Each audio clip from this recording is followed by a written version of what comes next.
Assalamualaikum warahmatullahi wabarakatuh. Halo sahabat sebuah kisah misteri. Kembali lagi bersama saya Rio Wijaya. Terima kasih saya ucapkan kepada sahabat-sahabat yang selalu mendengarkan kisah misteri yang saya ceritakan. Terima kasih juga buat sahabat-sahabat yang selalu memberikan dukungan, memberikan support agar channel ini dapat berkembang.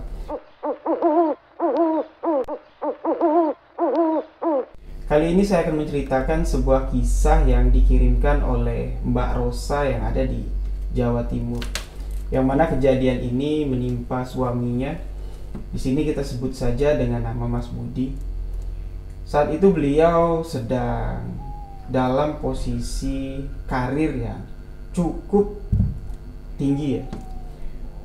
Beliau bercerita di sini 3 tahun setelah pernikahannya. Walaupun beliau belum dikaruniai momongan, namun rezeki lain diberikan Tuhan kepada mereka. Pekerjaan yang dilakukan suaminya, yang bekerja di salah satu perusahaan swasta, memang pada saat itu, setelah 3 tahun pernikahan mereka, karir dari Mas Budi cukup melonjak tinggi. Ya. Di tahun ketiga itu pencapaian tertinggi dari Mas Budi yaitu menjadi asisten manajer dari perusahaan tersebut, yang mana Mas Budi juga belum lama ya kerja di sana, sekitar 4 tahun setengah. Nah, keberhasilan yang diraih oleh Mas Budi ternyata tidak senang ya. Banyak sahabat-sahabat atau rekan-rekan dari kantornya tidak menyukai pencapaian diraih beliau.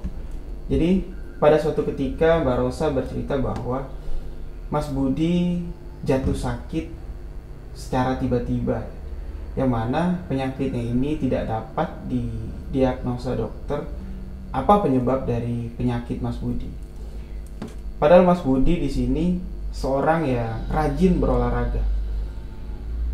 Hari Rabu dan Sabtu ya, malam Sabtu, Mas Budi aktif bermain futsal bersama teman-temannya, dan di pagi minggu Mas Budi selalu mengajak Mbak Rosa untuk jogging ya, lari pagi.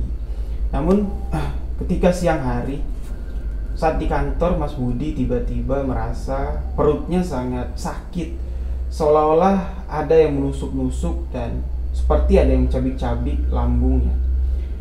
Sakit yang dirasakan beliau sangat perih ya, sehingga membuat beliau tidak sadarkan diri, dan akhirnya Mas Budi dilarikan ke rumah sakit. Setibanya di rumah sakit, dokter memeriksa keadaan Mas Budi. Dan setelah beliau sadar, ditanya oleh dokter apa yang dikeluhkannya. Di sini beliau menceritakan bahwa perutnya seperti ada yang menusuk-nusuk dan mencabik-cabik dari dalam. Namun dokter mengecek kondisi lambung dari Mas Budi, tidak terjadi apa-apa. Namun di sini dokter menyarankan untuk beliau diopnam ya, diopname agar bisa dilakukan cek lebih lanjut. Singkat cerita, 2 hari Mas Budi diopname. Penyakit yang dialaminya semakin aneh. Jadi di dalam perut Mas Budi ya, terasa sangat sakit dan seperti dicabik-cabik. Namun penyakit itu kadang-kadang timbul dan kadang-kadang hilang. Ya. Kalau lagi kumat, apalagi di jam-jam 5 sore menjelang maghrib, sakitnya bukan kepalang ya. Mas Budi sampai mengeluarkan keringat dengan wajah yang pucat, dan saking menahan sakitnya Mas Budi seringkali pingsan. Nah, anehnya penyakit yang dialami Mas Budi ini berpindah-pindah. Jadi di bagian perutnya cuman tidak di satu titik seperti di lambung ya. Di lambung seperti kena mah kan, cuma di bagian lambung yang terasa perih. Namun sakit yang dirasakan Mas Budi ini berpindah-pindah dari tengah ke atas, dan sekarang sudah menjalar hampir ke seluruh bagian perut Mas Budi. Dan kondisi perut Mas Budi juga sudah agak sedikit membengkak. Nah, di sini dokter melihat kejadian yang dialami Mas Budi bukanlah penyakit medis. Dan Mbak Rosa juga menganggap ini bukanlah penyakit medis yang layaknya diderita ya, seperti emah atau usus buntu. Dokter sudah melakukan pengecekan, sama sekali tidak ada diagnosa kalau lambung atau usus dari Mas Budi bermasalah. Namun di sini ketika di hari kedua, bagian perut dari Mas Budi mulai sedikit agak menggembung dan bagian urat-urat dari perut Mas Budi mulai kelihatan. Nah, di sini dokter menyarankan untuk sambil menjalani pengobatan di rumah sakit, Mbak Rosa diminta untuk berobat kampung ya, atau memanggil ustadz atau orang yang mengerti tentang teluh atau santet ya. Akhirnya di hari ketiga, orang tua dari Mas Budi ya membawa salah seorang dukun ya, dukun yang dikenalnya, dan mengecek keadaan Mas Budi yang ada di sana. Ternyata benar, penyakit yang dialami Mas Budi bukanlah penyakit medis. Dan di hari ketiga itu dukun dan keluarga Mas Budi sepakat untuk mengeluarkan beliau dari rumah sakit dan dibawa pulang untuk diobati secara spiritual ya. Jadi setelah dibawa ke rumah pada siang hari, ketika sampai di rumah, beliau dibaringkan di kamarnya di atas tempat tidur, dan tiba-tiba seperti ada sesuatu yang menabrak Mas Budi saat lagi baring. Jadi dia sedikit terkejut gitu, tersontak gitu, dan tiba-tiba beliau mulai mengeracau, mulai berlaku aneh kepada dirinya ya, menepuk-nepuk bagian perut dan mencoba untuk mengantukkan kepalanya ke dinding kamar. Nah, kejadian ini membuat orang yang ada di sana kaget. Dan kebetulan dukun yang mau mengobati beliau masih ada di sana. Jadi segera mereka berkumpul di kamar, dan dukun tersebut mengatakan bahwa kiriman yang diterima Mas Budi sekarang sudah semakin meningkat, karena seseorang yang mengirim santet atau teluh ke Mas Budi tahu kalau beliau sekarang mau diobati secara secara spiritual ya. Nah, jadi dukun itu mulai melakukan ritual untuk mengobati Mas Budi ya, supaya menyadarkan Mas Budi ya kerasukan ya, sekarang lagi posisinya dipegang, diranjang, memberonta-ronta seperti orang ngamuk. Dan dukun itu meminta Mbak Rosa menyiapkan sebuah ember baskom diisi air dan ditaburi garam. Ketika baskom itu sudah ada di bawah tempat tidur ya, di samping dukun itu, Mas Budi yang posisinya sekarang sudah dipegangi sambil memutar-otak, dibuka bajunya ya, perut yang bengkak dengan urat yang sudah mulai keluar, mulai dibasuh dengan air yang ada di baskom yang sudah dicampur garam. Dengan jampi-jampi dukun itu mulai sedikit demi sedikit ya memerciki perut bagian perut dari Mas Budi dan perlahan mengusap perut tersebut. Ketika diusap ya, beliau seolah-olah merasa sangat kesakitan, berteriak wah, sambil tegang-tegang gitu ya, sambil memberontak gitu. Diusap pelan, dan ketika air itu diusap ke bagian kepala ya, dari bagian kepala ke bagian dada dan ditarik sampai ke bagian perut, di luar rumah seperti ada botol pecah ya, suara botol yang dilempar ke dinding, tok gitu. Ketika ditarik dari kepala, bagian dada, dan dilempar ya, ditarik dari perut, dibuang gitu, terdengar suara seperti botol yang dilempar dari luar rumah. Seketika Mas Budi pun langsung pingsan ya. Nah, setelah terdengar suara itu ya, dukun itu menyuruh ayah dan Mbak Rosa melihat ke dalam baskom yang ada di samping tempat tidur ya, di samping dukun tersebut, dan disuruh melihat ke dalam baskom tersebut. Dan di sana terlihat ada tiga butir ya, ada tiga buah paku yang berukuran cukup besar ya, Mbak Rosa bilang hampir 1 kilan ya. Dan di situ terlihat ya, di bagian kepala paku di situ terlihat ada benang ya, ada benang 3 warna yang diikatkan. Mbak Rosa beliau yang mengambil baskom ya dari dapur, diisi air, diisi garam dan dibawa ke kamar. Ya. Sama sekali dia tidak melihat ada sesuatu, ada sesuatu di dalam baskom tersebut. Dia meyakinkan bahwa baskom itu cuma berisi air dan garam. Nah, ternyata dukun ini telah mengeluarkan isi dari perut Mas Budi yang sekarang mulai perlahan urat yang mulai biru ya karena perutnya bengkak mulai menghilang dan perlahan-lahan perut dari Mas Budi mengempes. Mas Budi masih belum sadar dan ketika azan asar di situ beliau baru siuman. Beliau siuman dan Mbak Rosa menanyakan apa yang Mas rasakan. Mas Budi bilang dia cuma merasa sakit dan tadi dia melihat seperti ada bayangan hitam ya ketika dia sedang rebahan, seperti ada bayangan hitam yang menabrak ke bagian wajahnya dan setelah itu dia nggak sadarkan diri. Nah, setelah ba'da asar keluarga pun berkumpul di ruang tamu. Ya, dukun mulai menceritakan bahwa 3 buah paku yang keluar dari perut Mas Budi ya, merupakan kiriman dari orang yang tidak suka akan posisi yang didapat oleh Mas Budi. Boleh dikatakan ini adalah persaingan ya, persaingan kerja ya, persaingan ada yang iri lah dengan jabatan yang didapat oleh Mas Budi. Nah, dukun tersebut mengatakan bahwa ini merupakan kiriman pertama dari orang tersebut ya.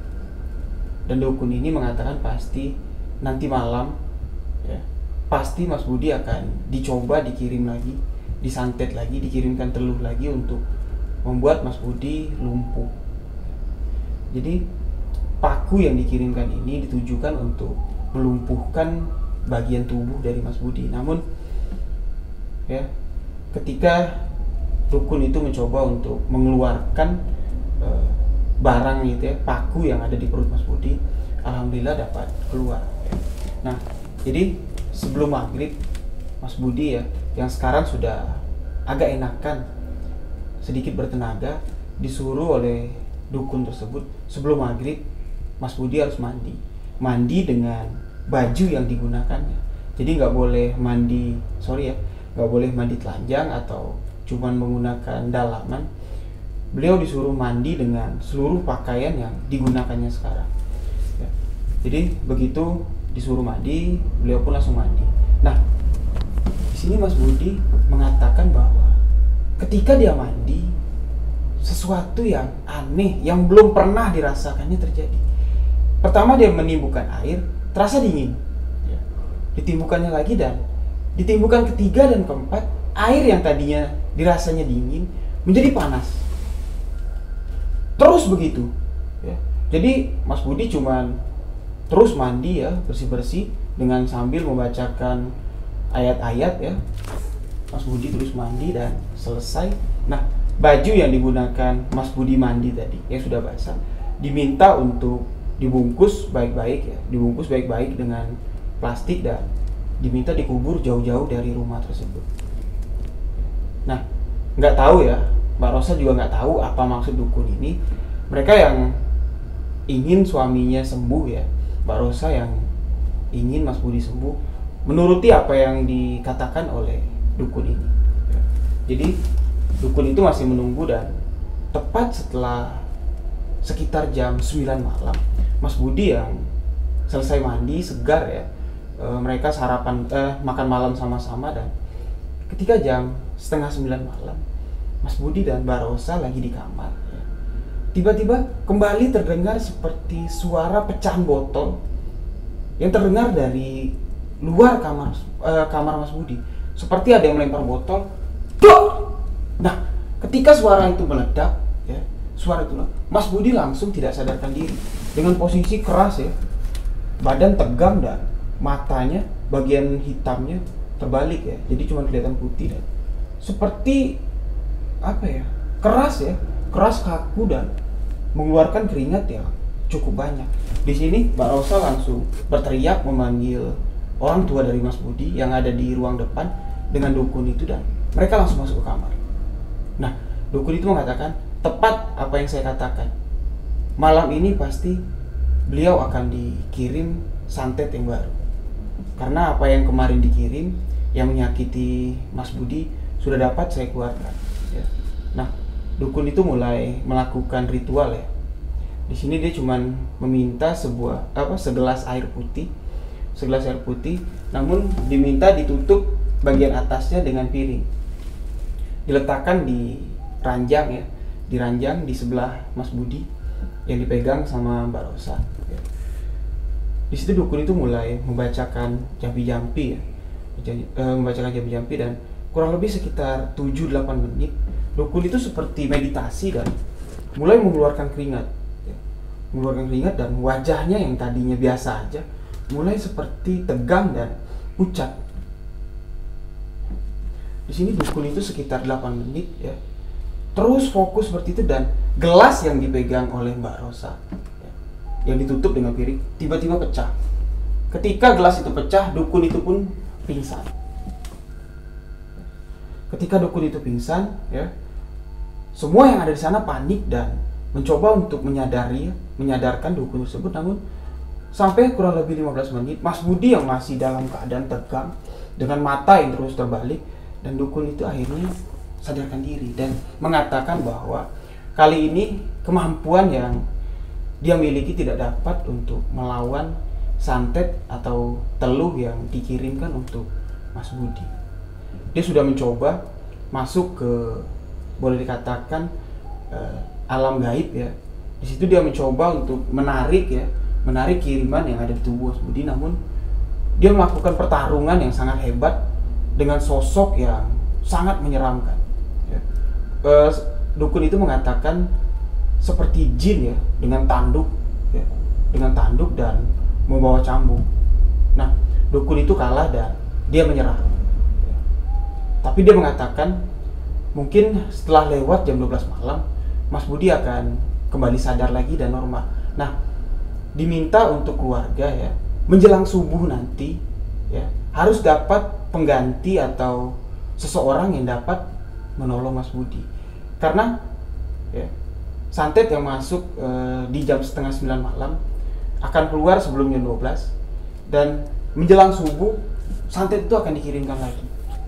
Jadi dukun itu pamit pulang, dan orang tua dari Mas Budi dan Mbak Rosa kebingungan apa yang harus mereka lakukan. Dan mereka ingat kalau ada seorang ustadz yang sering melakukan ruqyah di komplek mereka. Dan orang tua dari Mas Budi pun langsung pergi ke rumah Pak RT, meminta nomor telepon dan menghubungi ustadz tersebut. Alhamdulillah ya, jam 12 malam Mas Budi sadar, dan sekitar jam 2 ya, ustadz yang datang karena rumahnya cukup jauh ya dari tempat tinggal Mbak Rosa, dijemput dan akhirnya datang.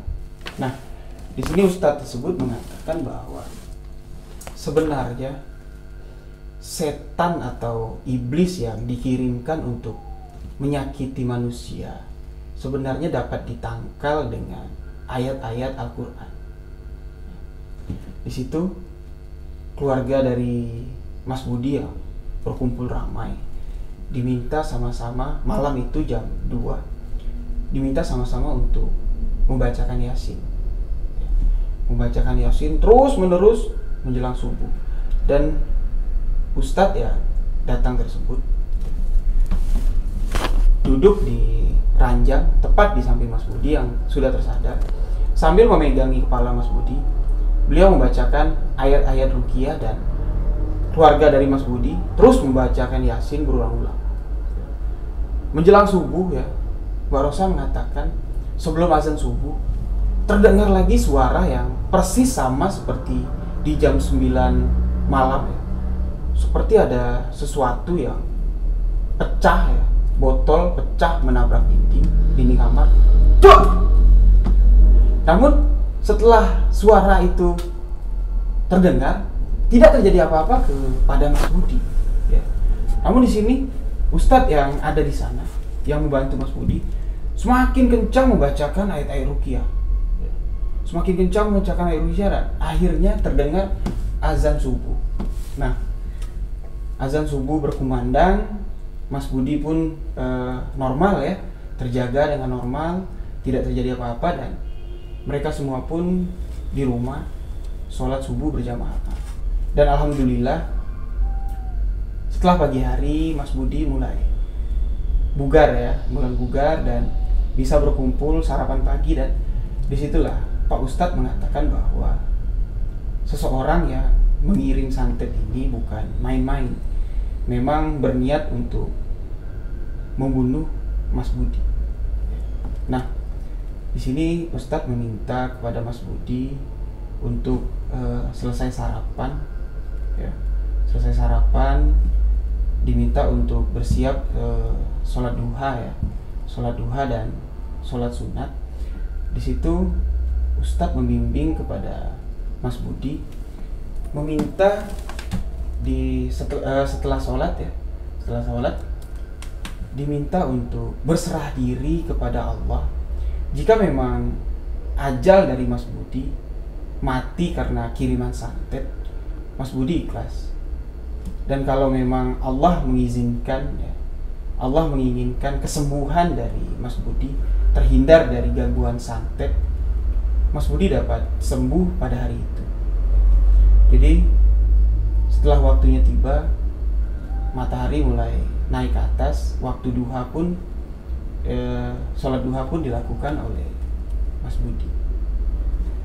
Setelah melakukan duha, sholat sunat pun dilakukan, dan di situ Mas Budi bertafakur ya, meminta kepada Yang Kuasa, kepada Allah SWT, memberikan pertolongan kepada dirinya.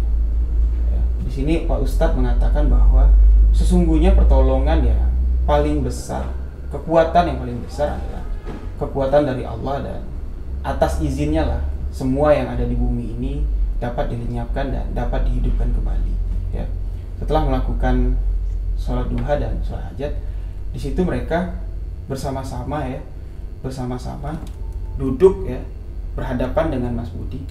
Mas Budi berhadapan dengan Pak Ustadz, dan di belakang Pak Ustadz keluarga Mas Budi sekitar ada 10 orang, Mbak Rosa bilang, termasuk Mbak Rosa.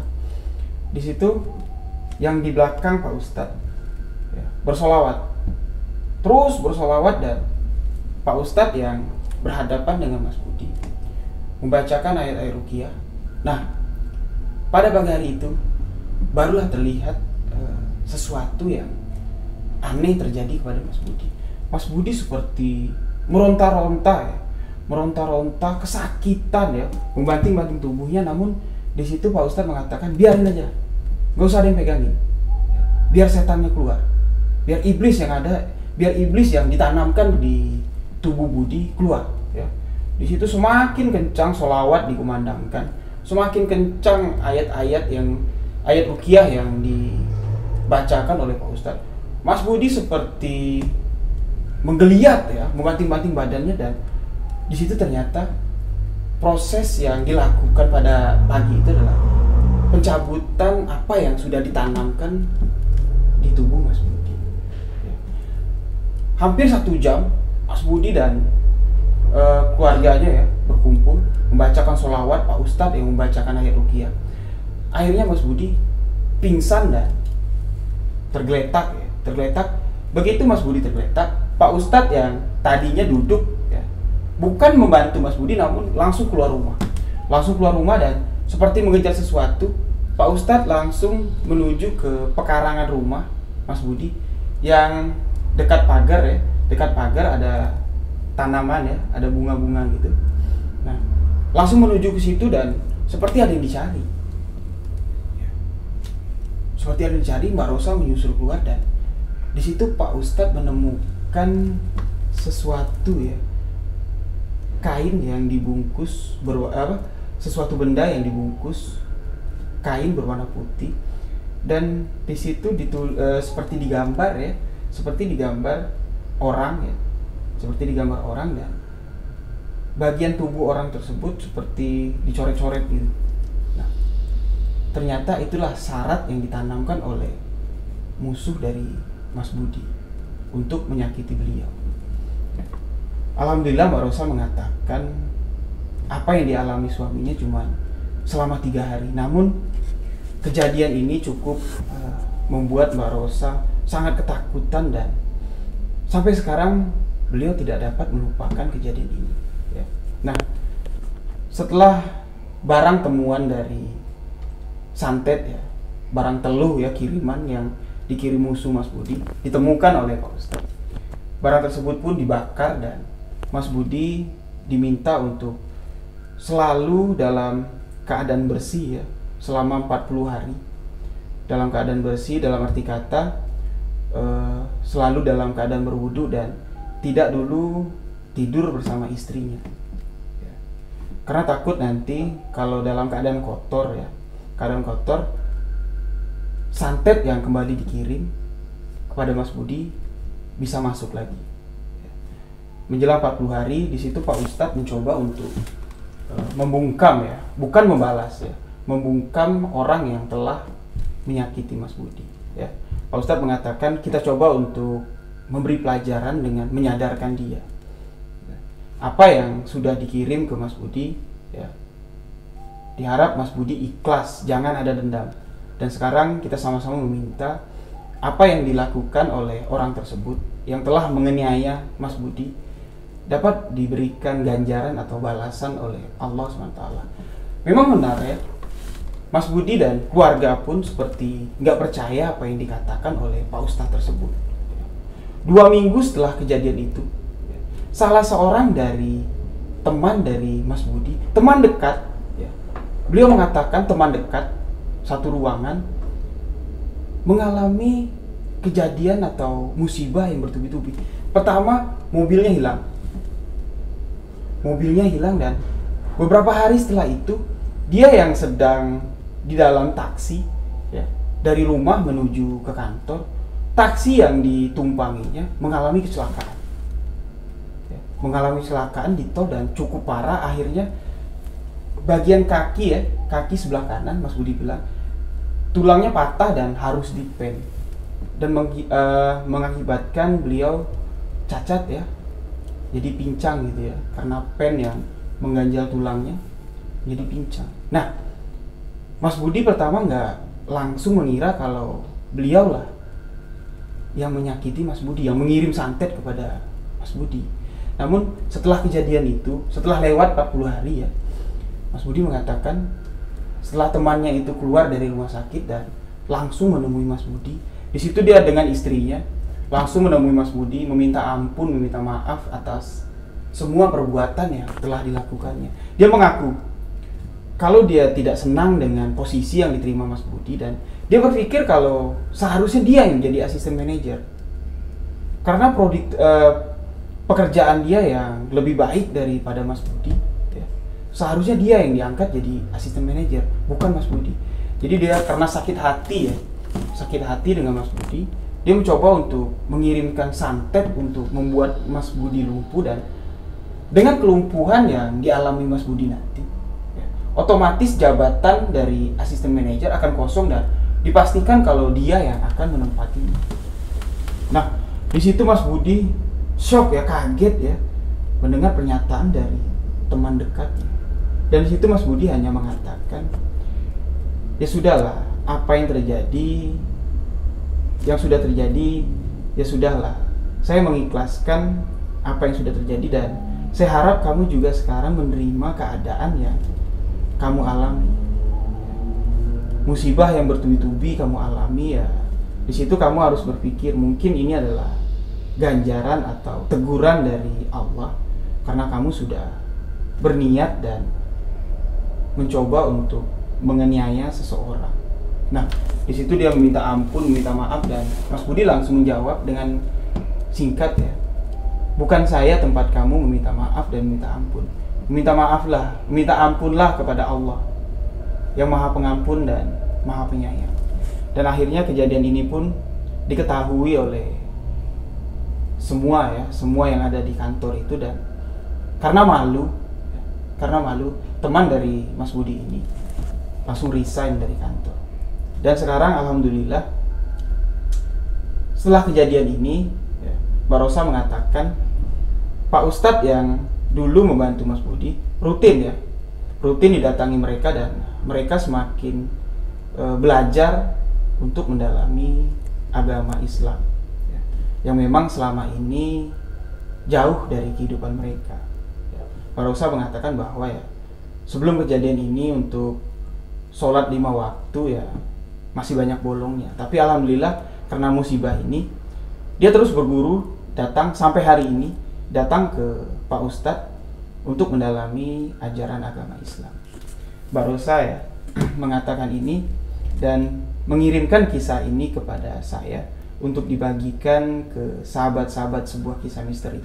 Demikianlah kisah yang disampaikan oleh Mbak Rosa. Terima kasih buat sahabat-sahabat yang selalu mendengarkan kisah misteri yang saya ceritakan. Terima kasih atas dukungannya. Saya Eri Wijaya mengucapkan wabillahi taufiq wal hidayah. Wassalamualaikum warahmatullahi wabarakatuh.